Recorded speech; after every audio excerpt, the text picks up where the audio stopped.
Elle se prononce une nouvelle fois sur la note souveraine de la France. En février dernier, elle avait abaissé sa perspective à A-.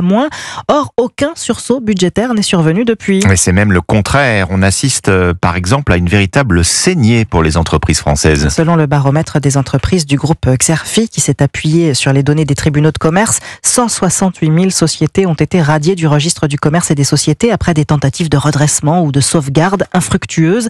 Barthélémy Philippe, c'est plus 118% en un an en moyenne au niveau national. Oui, le transport et la logistique sont les secteurs les plus sinistrés, avec 633% de radiation en plus sur un an.